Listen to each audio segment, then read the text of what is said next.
Ako si Mark Adrian Cristobal, dating dicer at barista. Way back 2021, nagawa akong mag-double job dahil yung mga panahon na yon, kasagsagan ng pandemic. Madalas, 3 days or 4 days lang yung pasok ko. Usually, pang umaga pa ako. Isa akong barista sa pinapasukan kong coffee shop at sobrang gaan ng trabaho dahil nga siguro at the age of 17, batak na ako sa pagiging empleyado. Kaya naman naghanap pa ako ng isa pang pagkakakitaan. Na-invite ako dito sa industry na to ng dati kong kaibigan. Hindi para magbenta, pero para sumayaw lang. And nakita ko na may mga bata na mas malaki yung kinikita nila sa akin. Kaya naman napaisip ako na ano bang meron dito sa industriya na to? Ano bang ginagawa nila para kumita ng ganun kalaki? Dahil nga curious ako, doon na nagsimula ang pagiging buhay ahente ko. Sa simula, hindi naging madali ang lahat dahil naranasan ko ring maulanan, mainitan at maglakad dahil sa kawalan ng pamasahe at ma-injure na rin ng maraming kliyente. Pero hindi ako sumuko dahil naging malinaw sa akin ang lahat para maabot yung mga pangarap o kung ano man yung meron ako. Sa industriya ng real estate, maraming taong hindi naniniwala dito.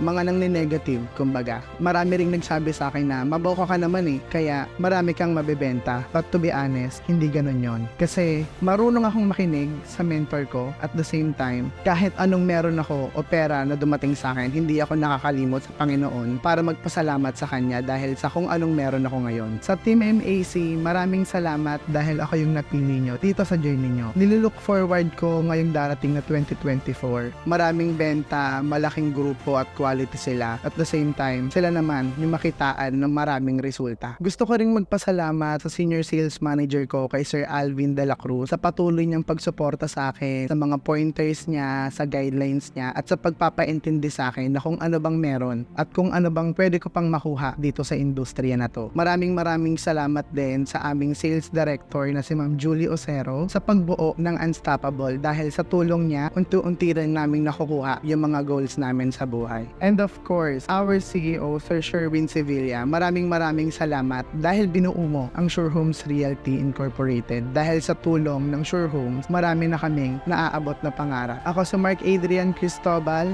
car achiever na sa tulong ng Unstoppable at Sure Homes.